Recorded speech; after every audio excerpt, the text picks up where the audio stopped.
జై శ్రీరామ. భగవత్కృప ఉంటే ఎలాంటి విపత్తర పరిస్థితుల్లో నుంచైనా పసిబిడ్డల సైతం బతికి బయటపడతారని తెలియజేపుతుంది ఈ కథ. జై దత్త, జై గురుదత్త. పూర్వం ఆయువు అనే ఓ రాజు ఉండేవాడు. ఆయన సత్యధర్మ పరాయణుడు అయినప్పటికీ అతనికి చాలా కాలం వరకు సంతానం కలగలేదు. రాజుగారికి సంతానం చాలా కాలం వరకు కలగలేదని. అలాంటి రాజు ఓ రోజున దత్తాత్రేయ యోగేంద్రుడి మహిమను గురించి విని ఆయన్ని సేవించి సంతానం పొందాలనుకున్నాడు. దత్తాత్రేయ యోగేంద్రుడిని కలిసి సంతానం పొందాలనుకున్నాడు. ఓ రోజున దత్తాత్రేయ మహర్షి ఆశ్రమానికి వెళ్ళి తనను కటాక్షించమని వేడుకున్నాడు. దత్తాత్రేయ మహర్షిని తనను కటాక్షించమని వేడుకున్నాడు. దత్తాత్రేయుడు కూడా ఆయువు మహారాజును అనేక రకాల పరీక్షలను గురి చేశాడు. అంటే అనేక రకాల పరీక్షలు అనేది రాజుగారికి పెట్టాడనమాట. కపాలంతో మద్యం తీసుకురమ్మని, మాంసం భోజనం పెట్టమని రాజును ఆజ్ఞాపించాడు. ఆయువు తాను రాజునన్న అహంకారం ఏ కోశానా లేకుండా ఎంతో వినయంగా మహర్షి అడిగినట్లు స్వయంగా చేసి పెట్టాడు.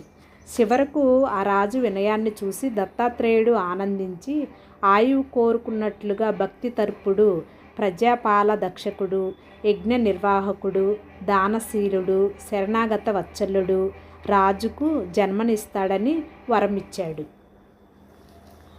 మంచి బిడ్డ మీకు కలుగుతాడని వరమిచ్చాడనమాట. ఆయువు ఎంతో ఆనందంగా ఇంటికి తిరిగి వచ్చి దత్తుడిచ్చిన వరాన్ని గురించి తన భార్య అయిన ఇందుమతికి చెప్పి దత్తదేవుడిచ్చిన దివ్యఫలాన్ని ఆమెకిస్తాడు తినమని. ఆ తరువాత 1 నెలకే ఆమె గర్భం ధరించింది. ఒకరోజు రాత్రి ఇందుమతికి ఓ కల వచ్చింది.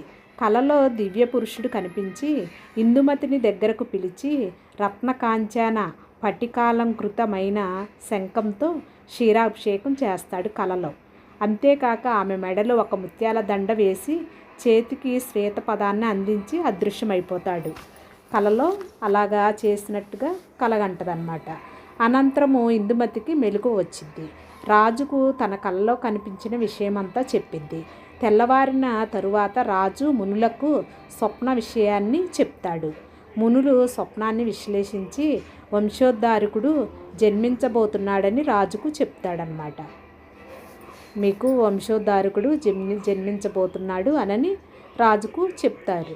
ఆ జన్మించబోయే బిడ్డ పెరిగి పెద్దయ్యాక రాక్షసరాజైన హృదుడు అనే వాడిని సంహరించి దేవతల సహితం రక్షించగలవాడని కూడా చెప్తాడు. అంటే అంత బలశాలి అయిన బిడ్డ మీకు జన్మనిస్తాడు అని చెప్తాడనమాట. ఆ విషయాన్ని దేవగణాలతోని చారికులతోటి విన్నారు. ఆ రోజున ఆ విషయం గురించి చారాన్లు మాట్లాడుకుంటుండగా హృదుడు కుమార్తె ఆ మాటలు విన్నది.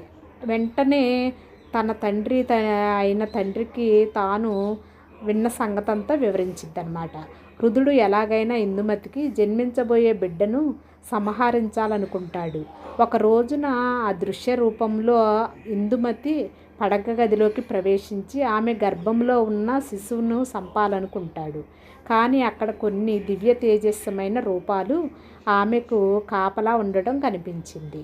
ఆ తేజస్సును తట్టుకోలేక హృదుడు బయటకు వచ్చి ఇందుమతి ప్రవేశించిన వెంటనే ఆ బిడ్డను తన్నుకుపోవాలని పొంచి కూర్చున్నాడు.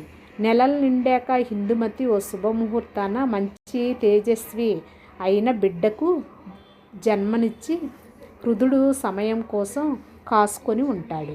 ఒకరోజు అక్కడున్న ఒక స్త్రీ అపహరించి లోపలికి వెళ్ళాడు. అందరూ నిద్రమత్తులో ఉన్న సమయంలో కావలి వాళ్లను సంహరించి హృదుడు ఆ బిడ్డను తన రాజధాని కాంచనపురానికి తీసుకువెళ్ళాడు. ఆ శిశువు తన భార్యకిచ్చి వెంటనే వంటగదిలోకి తీసుకువెళ్ళి వంట వాళ్ళ చేత ఆ పసిగుడ్డును సంపించి తనకు వండి పెట్టమన్నాడు. హృదుడు భార్య ఆ మాటలకు ఆశ్చర్యపోయి విషయం ఏమిటని ప్రశ్నించింది.